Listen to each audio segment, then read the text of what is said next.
Сәлеметсіздер қымбатты достар. Сіздермен қазір туынды мен векторлар тақырыбына байланысты есепті шығарып көреміз. Есептің түрі мынадай. Екі функция берілген, біреуі түзу сызық, екіншісі парабола. Екеуі екі нүктеде қиылысқан дейді. Қисыққа осы екі нүктеде жүргізілген жанаманың теңдеулерін табыңдар дейді. Демек, мына екі функцияның қиылысқандығын айтады екі нүктеде. Енді біз эскизін салып көрейік осы функцияны. Эскизін салар болсақ, мынау парабола. Дұрыстап барлығын есептейтін болсақ, мынадай түрде шығады. 1 болған кезде -1. Ал мына түзуді салар болсам, мына жері 2, 0. Мына нөлдері. Мына теңестіріп, нөлге теңестіріп шешіп көрсеңіздер болады. Сол кезде нөлдер осы шығады. Параболаның төбесі 1-де -1 шығады. Енді ал мына түзуді салар болсам, түзу сәл қисықтау болып кетті. Осындай екі нүктеде қиысады екен. Осы екі нүктеде жүргізілген жанамалардың теңдеуін табу керек. Яғни бізде мынадай бір екі жанама деген сөз. -1-де жүргізілген мынадай бір жанама кетті. Одан кейін мынадай бір жанама кетті деген сөз. Міне, демек мынаны бір А нүктесі, Б нүктесі деп қойсақ. Осылай деген сөз. Енді бұны біз графикалық тұрғыда салып отырмыз. Енді неге бұны мына бір нүктелерді біз қалай табамыз шын мәнісінде? Екі түзу қиылыс, екі функция қиылыс десе, біз ойлап теңестіретініміз x квадрат минус 2x бірінші функция мен екінші функцияны. Сол кезде x квадрат минус 6x плюс 5 деген теңдеу шығады. Енді бұны коэффициенттер ережесі не вет кез келген тәсілмен өзіңізге ыңғайлы тәсілмен шығарып көрсеңіз, бізде мынадай екі жауап шығатын. Біреуі 1, x2 5-ке тең. Демек, қиылысып тұрған мына А деген нүктенің x-і 1, мына Б деген нүктенің x-і 5 деген сөз. Міне. Енді сәйкесінше y-терін таба салатын болсақ, 0 ақпын ғой. Y-терін табу үшін мына бірінші функцияға қойсылайық. Екеуі қиылысқандықтан мынаған қойдық, не мынаған, екеуі бір нәрсе. Бірдей мән шығады. Мысалы, 1-ді мына жерге қойсақ, 1-ді 4 жерде 4, одан 5 -1. Міне. Демек, мына А нүктесінің координаталары 1-де -1. Мына Б нүктесінің енді координаты, мына 5-ті мына жерге қойсақ, 20, 20-дан 5 алсақ 15. Демек, Y 15. Немесе Б нүктесінің ординатасы 15. Міне. Енді бізге айтады, осы екі нүктеде жүрген жанамалар теңдеуін тап дейді. Бағана жанаманың теңдеуі бізде y минус y0 тең k x минус x0 болатын. Енді осы араға қоя салатын болсақ, бізде мына x0 бар, x0'ымыз ол. Міне, мысалы А нүктесінде жүргізген жанаманы табатын болсақ, А нүктесінің x0'ы мына бірінші нүкте, ал y0'ы мына екінші нүкте, -1. Демек, осыны орнына қоя саламыз. Жанаманы теңдеуін тауып отырмыз, минус y0. А нүктесінде жүргізген жанаманы тауып отырмыз. Плюс 1 болады, тең k-мыз. Енді k-ны тауып алайық. K-ны табу үшін біз берілген қисыққа жүргізіліп тұр жанама. Сондықтан біз мына қисық параболадан туынды тауып, сол арқылы k-ны табамыз. Параболаның туындысын тауып отырмыз. Себебі түзуге жанама жүргізілмейді. 2x минус 2. Енді k деген осы ғой. Тең мына 1 деген қай нүкте? Міне мына 1 деген нүктеде жүргізіледі ол. x0'ым сол кезде 1. 1-ді мына жерге қоятын болсақ 2. 2-ден 2 алсақ 0. Демек, мына жерде k-мыз 0 екен. 0 көбейтілген x минус 1. Енді мына 0-ді мынаған көбейтетін болсақ 0 болады. Демек, бізде y тең -1. Міне. Бір жанамамыздың теңдеуі шықты. Ол міне өздеріңіз көрдіңіз. Шын мәнісінде мынау ең төменгі нүкте -1 деген. Ол арқылы жанама дегеніміз ол қисыққа бір нүктесі арқылы қисық пен түсудің бір нүктесі ортақ болса ол жанасқан деп аталады. Сондықтан міне мынау көк сызық жанаманы теңдеу екен. Енді екінші мына екінші қызыл сызықпен салынған жанаманы теңдеуін тауып көрейік. Ол енді в нүктесінде жүріп тұр бізге. В нүктесінде жүріп тұр. Сондықтан бұл 5-15 в нүктесінің координаты. Сразу бірден айтып қойық. Сол кезде x нолым мына бірінші тұрған еді нүктеде, y нолым 15. Демек мына жанаманың теңдеуіне қояр болсақ, бірден айтамыз y минус 15 тең k-мыз. K-ны енді бұл нүктедегі k-ны бөлік табамыз. Себебі мына түзумен, мына қызыл түсу мен көк түсу екі түрлі. Сондықтан олардың бұрыштық коэффициенттері әртүрлі болады. Сондықтан мына ең басындағы 1 деген нүктеде жүргізген бұрыштық коэффициент пен 5 деген нүктеде жүргізген бұрыштық коэффициент бір болмайды. Сөз жоқ. Функциямыз сол болғандықтан осы функцияны пайдаланамыз, бірақ нүкте басқа. Сондықтан біз мысалы мынау А нүктесінде жүргізген нүктенің бұрыштық коэффициенті болады. Енді Б нүктесінде жүргізген жанаманың бұрыштық коэффициенті өзгереді. Сол 5-ті осы туындыға қоямыз. 5 жерде 2 10, 10-нан 2-ні алсақ 8. Демек 8x минус 5 болады. Енді осылай қалдыруға болады жанаманы теңдеуін. Немесе кәдімгідей бұрыштық коэффициентін көрсетіп жазуымызға да болады. Мысалға y тең 8x, мына былай көбейтсек 40 минус 40, 15-тен жаққа минус плюс 15 қалып барып, минус 25 деп бүйтіп жазуға болады.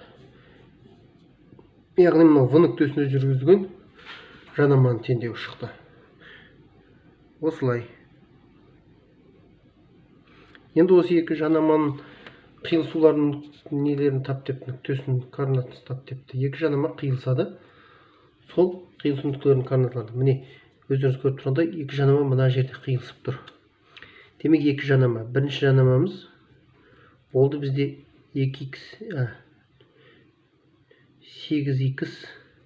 минус 25. Екінші жанамамыз болды минус 1. Екеуін теңестірген кезде бізде шығады. Мысалға мына нүктені біз С нүктесі деп қойықшы, екеуін қиылысқан жерін. Осы С нүктесінің координаттарын табамыз. Ол үшін теңестіреміз, әрине. Әрқашанда қиылысты десе, екі функцияны екеуін теңестіру операциясы орындалады. 8x тең 24, x тең 3. Демек x-і 3. Енді y-ін табар болсақ, не мынаға қойсақ? 3-ті мына жерге қойар болсақ, 24 минус 1. Оны енді y-ін мына түзу бойымен де көруге болушы еді. Демек С нүктесінің координаталары 3-ті минус 1. Міне осылай.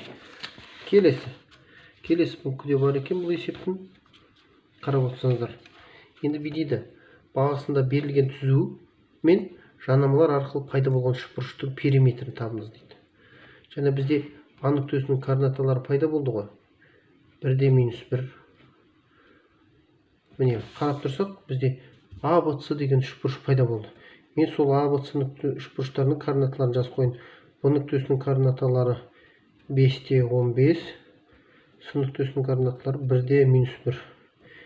Енді бізге айтып тұр, осы екі жанама мен берілген түзу арқылы пайда болған үшбұрыштың ауданы периметрін тап деп тұр. Енді тікбұрыш үшбұрыш емес, мына жер сәл былай. Міне, Б-мыз, А-мыз, С-мыз. Енді периметрін табу үшін біз бұл жерде вектордың ұзындығын табу әдісін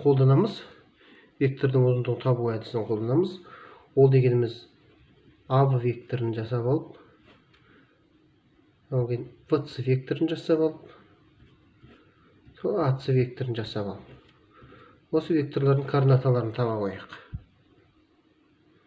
Міне, векторлардың координаталарын тауып қойдық. Оны векторлардың координатасын осыған дейін айтып кеткенмін, сабақтарда қарасаңыздар. Енді периметрін табу үшін осы үшбұрыштың әрбір вектордың ұзындықтарын табамыз. Вектордың ұзындықтары 16 қосылған 256. Солай емес пе? Ол деген сөз түбір асты 272. Мынау VC-ның ұзындығы 16 қосу осылай болып кетті ме? 4. Мына жерім қате болып кетті. VC-ның ұзындығы. VC-ның координатын қате тауып ма? VC 3-тен 5-ті аламыз 2. 3-тен 5-ті аламыз минус 2. Мынауым дұрыс, е. Мына минус 2-ның квадраты 4. 16 квадрат 256. Бұл дегенім 260. Енді AC-ның ұзындығы. AC-ның ұзындығын табу деген сөз 4 болады. 4-тің 2. Міне. Демек, периметр табылды үшбұрыштың ABC. Солай емес пе? Түбір асты 272 қосу түбір асты 260 қосу 2. Осылай қалдыра салуға болады. Дәл мәні мынау. Жоқта десе, ары қарай шығаруға болады жоқта. Осы есептің ең ақырғы пункті, құрметті оқушылар. Осы есептің ең ақырғы пункті. Мына түзумен және жаңағы берілген табылған жанамалар арқылы пайда болған үшбұрыштың ауданын дәл мән табыңыз дейді. Бұл жердегі ең главный сөз дәл мән.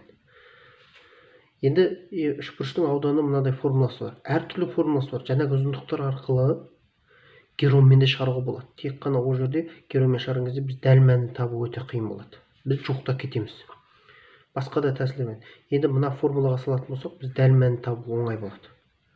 Бізге дәл мән керек дейді. Демек, ешқандай калькулятордың көмегінсіз үшбұрыштың ауданы. AC-ның ұзындығы бізде бар. Және AC-ның ұзындығын тауып алғанбыз. AC-ның ұзындығын тауып алғанбыз. Ол 2 болды. VC-ның да ұзындығын тауып алғанбыз. Ұзындықты CV десек те, VC десек те бәрібір.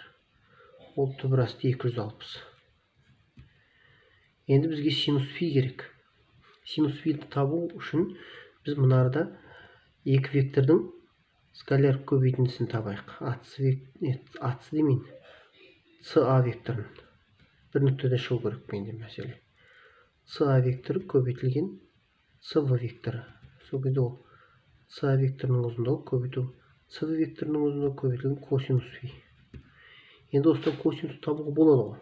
Косинус фиді тапатын болсам, менде екі вектордың скаляр көбейтіндісі. Енді менде CA және AC векторынікі 2-ден 0 болған. CA векторы оған қарама-қарсы вектор, сондықтан да минус 2-ден 0 болады. Жаңа ғана біз және VC векторын тапқан, CV векторы соған қарама-қарсы вектор, сондықтан оныкі оған 2-де 16 болады. Оныкі минус 2-де минус 16 болған.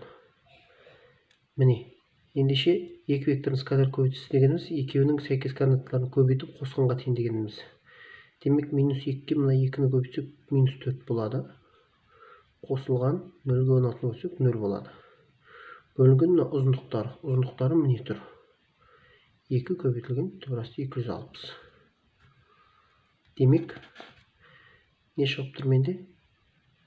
Минус 2 бөлінген түбір асты 260 шығып тұр. Енді 260 деген санды шын мәнісінде бүйтіп шығаруға болады ғой. Түбір астында 260 тауып көрейінші. 2 түбір асты 65 дейді. Демек, мен мынаны минус 2 бөлінген 2 түбір асты 65 деп жазатын болсам, 2 мен 2 қысқарады. Менде минус түбір асты 65-тен 1 деген көрініс шығады. Бұны мен не үшін таптым? Бұл косинус фи. Енді косинус фи белгілі болса, синусты табуға болады. 1 минус осының квадраты деп. Квадрат десек, мынаны квадраттайтын болсақ, түбір асты 65-тен 65-тен 1 болады. Енді бұл өрнекті есептеп шығар болсақ, бұл 65-тен 64 болады. Ол дегенім түбір асты 65-тен үстінен 8 шығады. Демек, енді осының барлығын үшбұрыштың ауданы формуласына қойар болсақ, бізде шығайын деп тұр, үшбұрыштың ауданы тең 2-ден 1 көбейтілген атысымыз 2 көбейтілген сыбымыз, мынаны біз және жаздық, 2 түбір асты 65 деп 2 түбір асты 65 көбейтілген синус фейіміз сол кезде 8 бөлінген түбір асты 65 болды. 65 пен 65 қысқарсын, мына 2 мен 2 қысқарсын, тең 16 шығады екен. Демек, үшбұрыштың дәл тура ауданы 16 екен. Рахмет назарларыңызға.